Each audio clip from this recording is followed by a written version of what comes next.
Were like for like a solid 10 years, a solid decade, they were just reviewing basically like any free Flash game that they could find. Yeah, I had a similar experience with that, but for me, it was dress-up games on Barbie.com.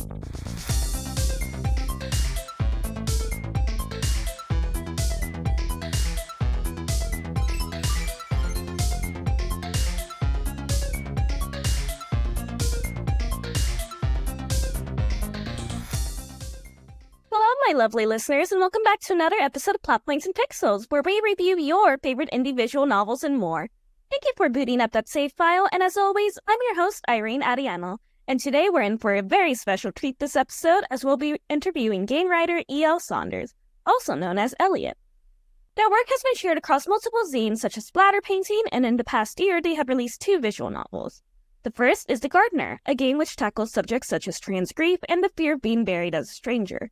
And the second is Sea Fever, a deceptively cute visual novel that explores a long-distance relationship with secrets lurking underneath the surface. I hope to give each visual novel their respective dues in the future, but for today, we're going to chat with Elliot, discuss their experience writing visual novels, and how that may compare with other projects they've worked on and more. I hope you enjoy listening to this episode just as much as I enjoyed working on it. Today, we are joined by a very special guest who I've been looking forward to interviewing ever since I started this pod. Today, we are joined by E.L. Sonders, best known for the work on The Gardener and Sea Fever. Elliot, how are you doing today? I'm good. I'm great, Irene. How are you? I'm doing good. As you can probably tell, I'm very excited. I like to consider this our first-time guest question here on the pod. So, how did you get into visual novels? Let's just dive right in. Oh, man. Okay, so back when I was 13, in the ye olden times, in the era of Flash games, most people were on Newgrounds playing Flash games, but I was on this site called J is Games, which reviewed games, and I would just that's how I would spend a Saturday. I'd just open their page, start at the top to the newest reviews, and play everything on there, and they reviewed all kinds of games, so that's how I started playing visual novels. A lot of them were free visual novels. I distinctly remember one of my first visual novels I ever played was Digital, a Love Story, and then the prequel to that one called Analog, a Hate Story. So I remember those ones. And then there was one about being a witch / magical girl in magical school, something Horse Hall, because that was a hall you were assigned to, like Harry Potter houses. And you could be gay in that one, and I was in the closet, so I had to covertly somehow convince my parents, I remember, to use their credit card so I could buy that one and be gay. Get one over their head. Yeah. I'm familiar with Newgrounds, but the website you mentioned, I'm not really that familiar with. Yeah, they're not really active anymore since Flash, died. Unfortunately. But they were for a solid 10 years, a solid decade. They were just reviewing basically any free Flash game that they could find. I had a ton of fun. Sometimes I just spend a whole day just playing new games on there. Yeah, I had a similar experience with that, but for me, it was dress-up games on Barbie.com. Yeah, no, nowadays I find a lot of my stuff through itch.io. I feel that's the new place that everyone's hanging out to find indie games. But 14 years ago, when I was a teenager, I hung out on jsgames.com. So now that we know a bit of your origin story, how did you get into writing visual novels? Oh, so I've always been a writer, and I did always want to make a game, mostly because 5 years ago I heard Neil Gaiman had a bucket list. I made my own creative bucket list. It's I want to write a game. I'd love to write for a TV show. But I didn't really seriously start working on that until my friend Maddie, who's another game designer, sort of talked about it and convinced me to try it out. Because Ren'Py is super easy to use. It's a great beginner-friendly thing. So I had started planning my own, and in the interim, while I was planning that, I met a great team of people and just sort of started working with them instead of doing it all myself. But yeah, it's all Maddie's fault entirely that she dragged me into this game dev world. A lot of stuff is just yeah, I want to chill and vibe with my friends. I want to create things with them. So the opportunity to do so, I really couldn't pass it up. Honestly, I think one of the best feelings in the world is just when you get to share your work with your friends and they get to build upon it too. And just that collaborative spirit, it's just addicting when you get down to it. Mm-hmm. So you mentioned Maddie. You said they're also a game dev? What kind of games have they work on? Yeah, so Maddie, game dev name is Time Patches, and she's made a lot of different games, mostly focusing on the kind of content she wishes she could play and see. So she has a game about lesbian grandmas, one who is asexual, and then she has a fun dating sim TV show parody. I've played that one. That one's really fun. She also has a paranormal one. Lots of mostly romance-focused visual novels. Well, hopefully our audience takes a chance to check them out, too. Yeah. Maddie has a huge depth and breadth of work, but those are the main three that I've played. So you mentioned how, for Maddie, she is inspired to create games based on what they wish they had seen in media for themselves. So what motivates you when you're writing your games or stories? Oh, God. Mostly just part of it is definitely a similar identity thing. One thing that drives me nuts with dating sims is that it's always just dudes. I'm a lesbian. Sapphic anything in every genre and format is just so hard to find, but it's like, please just let me date women. One of my favorite visual novels currently, and look, I love this game. I do. I really do. I really, really do. I want you guys to know that. But it's called... There's 7 love interests. What, 5 of them are men? Like, bro. There's 5 dudes and only 2 are women? Like, please. Please, like... Oh my god. I cannot with it. And that's so standard for the industry, and it just annoys me. So it's like, yeah, I'm gonna write more sapphic romance. Eventually. Currently, I've been writing a lot of horror, but my ultimate goal is a lot more sapphic romance. Ooh, well, I look forward to seeing how that turns out. So, you don't just have experience writing for games, but you even had some of your work published in zines. So how would you compare writing in a zine to writing for a game? So, honestly, I'd say writing for a VN is way trickier because it's so much more collaborative. You really have to be in sync with the rest of your teammates in regard to theme, art direction, gameplay. In zines, it's a lot simpler, especially if you're not running the zine. There's a lot to do if you run a zine, but if you're just writing for a zine, it's honestly a lot easier than writing for a game, in my opinion, because zines have structures in place, they have a theme, and you usually just pitch your idea. You have 3 pitches, the mods pick one, and then you write it, and then you're done. You just... do what you set out to do, and then beyond just advertising your piece and trying to help sell zines, your job is pretty much done at that point. Whereas for a visual novel, it's so much more involved. So when you're writing for a visual novel, do you approach a game studio with a pitch already in mind, or do they approach you to see if you can expand our pitch, or does it depend on what is needed? I can't speak for larger studios that may do call-outs. I'm really, really indie. There's only 4 of us, including me, in the current studio that I'm with. We call ourselves Petallix Games.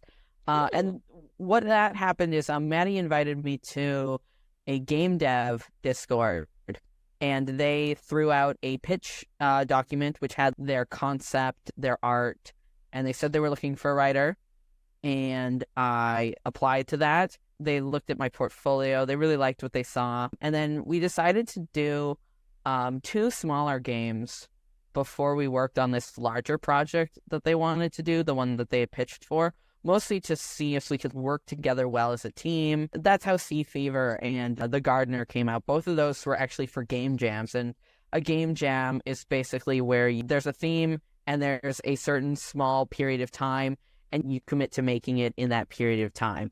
Like for one of them, it was Spooktober. You had basically a month to make a game. That's how Sea Fever came about. I never would have guessed it was made in a month, just because of how much love and effort was clearly poured in, from the game sprites to the music to the writing, of course.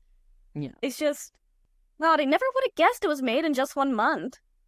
That's Well, amazing. to be fair, we were allowed, according to the rules, to like think of our concept and create concept art before we started working on it, but the majority of the work was done in only a month. But still, such a big accomplishment. Especially, well, for me, I've never done any sort of game development. I've usually just stick to playing. But I look at these turnout rates for these games, and I'm just blown away how something can just come together even in such a short amount of time just because of the passion people have for the project. And I think that's very admirable. It's an incredible space. There's so many people making such awesome things. Like, genuinely, I highly recommend you guys just go to itch.io.com, go to visual novels, and just pick something interesting. Don't even do the most popular stuff. There's so much good stuff there that isn't necessarily popular, because popularity is just an algorithm. Sometimes it's just luck, or the game is like a meme game, that sort of thing. Just go on itch.io, go to visual novels, pick something at random. You'll probably find something you really like. I think that's some great advice that I'm definitely going to have to follow once this interview is over. So you mentioned how when you first joined your current team, basically you had been on a server and you answered an audition call, in a sense. And you've also mentioned how, compared to working on a zine, being a game writer is a lot more of a collaborative effort. How would you describe your involvement with the other aspects of game development?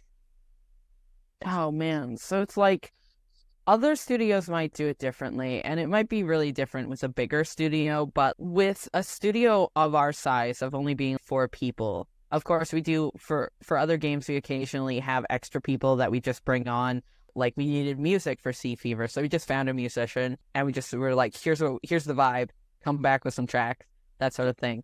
But for the main stuff, we're all fairly involved. Like, I helped edit some of the code. I gave feedback on the sprites, because it's so important that you communicate and collaborate. Otherwise, you end up with a lopsided project. It's all about cohesion, you know? For instance, I imagine if you're working for a huge AAA game, like maybe you're just the guy that writes descriptions, you don't have to worry about the guy who's making grass physics. You probably don't even have to talk to him. But for me, I have to think about, well, what are the programming limitations for what I can write / say? Will it look weird if I mention a character scratching their head, but the sprite stays still because we don't have the time assets to animate that? It's all a balance. So I have to be really in sync with the artists. You have to be involved in a lot of spots. I guess I never really considered how in depth you have to work with the other people on your team, especially when it's such a small team for a project. But I guess working in a small team does make communication easier. Yeah. And even stuff like changes how I write or my writing style is like the size of the text box. How big is the text box going to be in game? Will it look good with the art? That affects things like how many words I can have per line, how descriptive I can get, that sort of thing. So it's really important that we're all in sync on those sort of things. So even the text box size, that affects your writing? That's insane. Yeah. Since you started working in game development, what do you think has been some of the biggest challenges that you faced while writing for a visual novel? Oh my God, the biggest challenge is 100% scope. 100%. Scope creep is the biggest problem. Every time we have a meeting, we're like, okay, how can we de-scope this? Like, or realizing that we've let the scope get too big. Like, Sea Fever was not supposed... Sea Fever's 9,000 words. It was not supposed to be 9,000 words. It was supposed to be 6,000. It was so long. And that 9,000 words is cut. We cut so much from the outline. And even after cutting all that, it's still 9,000 words. It was a massive project, way too big for 1 month, or at least way too big at this point in time with the amount of experience we have. It was a huge undertaking. So that's my biggest challenge as a writer, is keeping the scope to a manageable level with my writing because I just want to like expand on things, dialogue, make a good story, you know, but sometimes you have to really cut back and call parts of the story if you want to keep it reasonable. Man, I can only imagine how heartbreaking it was to have to make those cuts as a writer. Yeah. So what are the biggest influences on your writing? And how has that affected your work on visual novels? Oh man, definitely a lot of my friends, but also for sure the Locked Tomb series of novels, one of my absolute favorite Locked Tomb series. 80s horror films, classical Shakespeare. I want to write things that are beautiful, so I try to take in a lot of beautiful things. Oh, and The Shape of Water as a film and like an ethos. I'm really drawn to stories of the other and monsters and stuff as a queer person. And really, the things that influence me is my queerness. I don't think I can write a story that isn't queer in some way. Even if the characters aren't queer, it just bleeds through. Something I'm consciously trying to make an effort to is to consume other media that is queer or intersectional in that. So that's things that have a lot of influence on me too, is a lot of really indie queer stuff. That's another thing I recommend. Go find an indie magazine of like queer poetry. Go read poetry by angry queers that only has like 100 views on Tumblr or Twitter or whatever. You'll have a great time, and you'll become a better writer. I think that is some great advice, especially because there are so many voices with great ideas that often just get overshadowed by the influx of content that's like constantly pouring in thanks to the internet. That's the reason I love game dev and I love making zines. One of my goals is eventually to get published in the traditional publishing sphere, but it's so hard, and there's still so many issues with like racism, transphobia, homophobia. Like right now, I am actually really happy with where I am because I get to write exactly what I want. I get to tell exactly my story. None of this getting cut off after one season. I get to go to sleep every night knowing I wrote the story I wanted to write. I got to tell it my way. And for better or worse, whether people are playing it or not, I don't have to think about the fact that I won't get to tell it, you know? Well, I love that for you. Yeah. And if I could just backpedal a little bit, if we can go on the topic of representation and writing games about the overlooked. The majority of the games you worked on have dealt with queer themes set within a horror setting. What inspired you to explore those themes with a horror lens? Oh, well, I love me some horror, but horror don't love me. Horror is so transphobic. It's insane. It's absolutely insane how transphobic horror is, and homophobic too, and honestly kind of misogynistic.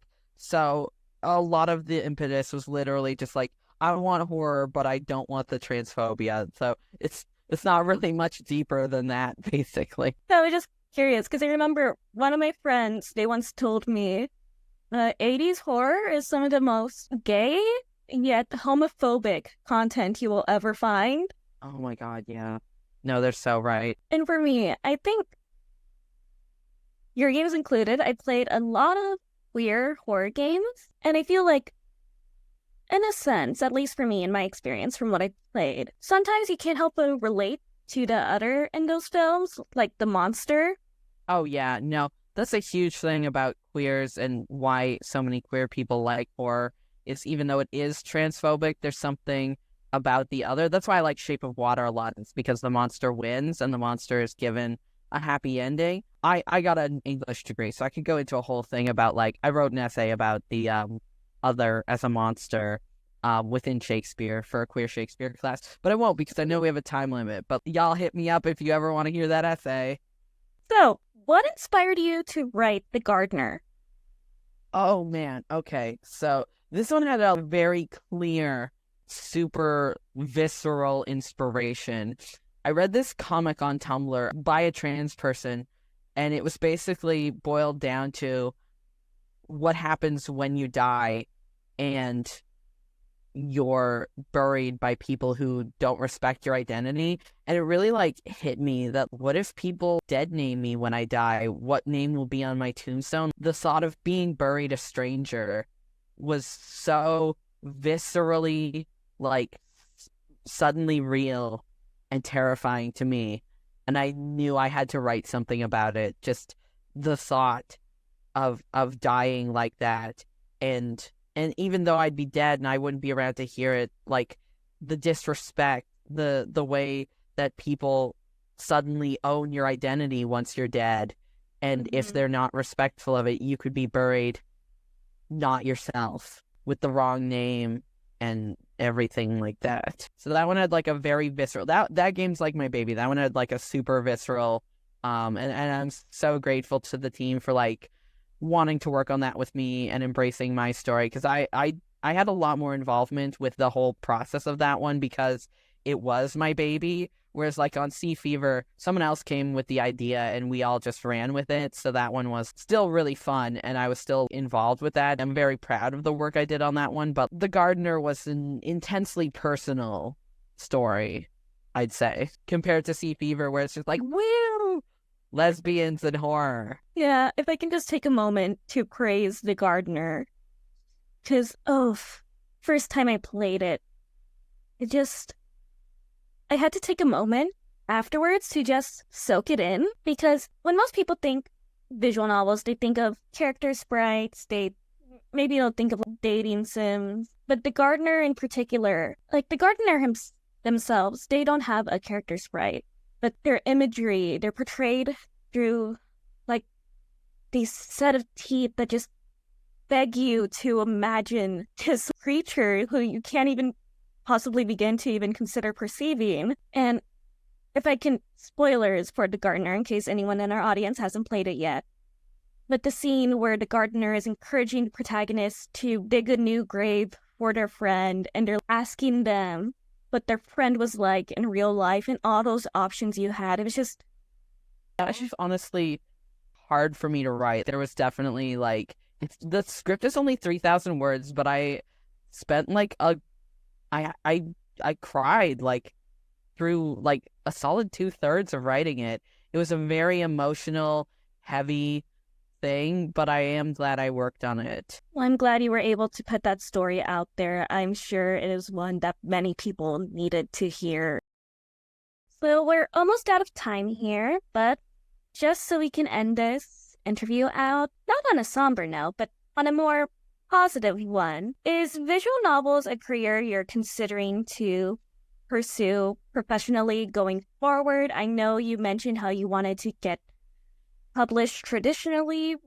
What direction are you hoping to take your career? I don't think I want to do visual novel publishing professionally, because honestly, the games industry is way more exploitative and bad. Here's me getting on my soapbox. I honestly think the traditional publishing sphere is less bad than the game development sphere right now when it comes to like the traditional route and going with big studios. So I would rather work with a publishing company than work with a game studio. But I mean, the thing with any type of writing is, unless you're Neil Gaiman level famous, you need to have another job. So I'm lucky enough to be a librarian, and I do writing on the side. If I could do like semi-professionally where I make enough money that I don't have to work as many library days, because there are some library jobs where you can just only work 3 days out of the week, that would be ideal. It's like I go to my library job 3 days out of the week, and I can spend the other 4 writing. If only that ideal world was real, I would love to see what kind of content you would produce. But I'm still excited to see what content you'll produce now. Are there any games you want to plug to our audience, or any sneak peeks you can give us? Hell yeah. Keep an eye out for Petallix Games. The demo should be coming out later this year. Or not demo, the vertical slice, which is just like a 15-minute quick peek. We're working on a sapphic game about an alternate universe to our 80s, where it's like 80s Silicon Valley, which is way less misogynistic because all of the characters are women. Their programming It deals with things like brain emulation, computer programming, letting people make their own decisions, and what it means to love someone even if you don't agree with their decisions. And it's just really cute. It's super gay. All of the characters are women or non-binary. I'm excited for it. Well, now you got me hyped up too. Yeah, the main it has this super cool retro aesthetic vibe too. It's also a puzzle game. So it's not just a visual novel. So there's puzzles to solve. So yeah, I'm excited for that. But my job is basically to write the romance. So I get to write some sapphic romance. Well, I'm looking forward to seeing how that turns out. I know you're very good at writing romance with some of the work you have published in zines. So I'm excited to see how this game turns out in the end. Yeah, we might even, depending on how well it goes, we might try and find a publisher or do a Kickstarter. So that way we can actually get paid. Oh, I'd love that for y'all. Yeah. So, I'm going to ask this question anyway, even though we're short on time. Any advice for anyone in our audience who may be interested in going into script writing or just writing of any kind? Okay, so for script writing, play lots of visual novels. Find out which ones you like, which things annoy you, and then figure out what kind of visual novel writer you want to be. There's room for tons. There's so many different kinds. And then writing in general is like, a lot of people say advice like for being a good writer is you have to read, but not just reading. You need to consume a lot of different kind of stories, movies, video game, books, TV shows, and like find out what moves you. My creative writing professor is about to like cringe and not know why, but write for yourself first and foremost, because you have to live with your writing. And so absolutely write exactly what you want to be doing exactly for yourself. Don't write for an audience, write for you, because there's 8 billion people on this planet. I promise you, we're not that special. There's someone else who wants exactly what you want to write for yourself too, which sounds depressing, but it's actually not. Like I said, there's someone out there who wants to read exactly what you're writing. You just have to find it. And so don't give up on that. But never write for an audience, write for yourself. On that note, I think we can officially call it time. Before closing out, is there any social medias you wanted to plug, Elliot? Did you want to plug your game studio one more time? Anything else? Yeah, my Twitter is Sonders Stories, Sonders_stories. Irene can write it out for you. And then Petallix Games does have a website, but we're still working on launching our studio. Well, I'm looking forward to when y'all officially launch. That way I can scream about y'all all the time. Mm-hmm. We do have we have a Twitter, Petallix Games, 2 L's. Irene can also give you guys that one. But anyway, thank you so much for agreeing to this interview. It was a lot of fun, and you provided a lot of very interesting insight for our audience. Hopefully we can have you back on in the future, God willing. Oh, that'd be great. Yeah, no, thank you so much for having me, Irene, and for the opportunity to talk about this stuff. Of course. All right. Any final thoughts before we close? Play lots of visual novels, guys. Like I said, yeah. There's so many good ones. Play Arcadia Fallen, play Arcade Spirits 1 and 2. If you do not play any other visual novels ever, and you have to pick one, pick Arcade Spirits. I need to do a review of Arcade Spirits now, because this is like the 3rd time it got mentioned on the podcast. Yeah, granted, first 2 times for me. Yeah, no, you gotta play that one, and play Scarlet Hollow. And study Scarlet Hollow and how it does its choice system if you want to write VNs. Like 100%, that one is, it's fun, but also study that one. All right, and with that, we can officially close things out. Once again, thank you so much, Elliot. And thank you for having me. At the risk of sounding like a broken record, once again, thank you to Elliot for joining us on today's episode. I hope getting to hear their experience has helped inspire any aspiring writers we have in our audience. I highly encourage you to check out their games, The Gardener and Sea Fever on itch.io, especially as both games are free to play, although a donation is a nice way to show your appreciation for all the hard work the team has put in. Next week, we're going back to basics with another game review. But until then, don't forget to save your game file and have a great day, my lovely listeners.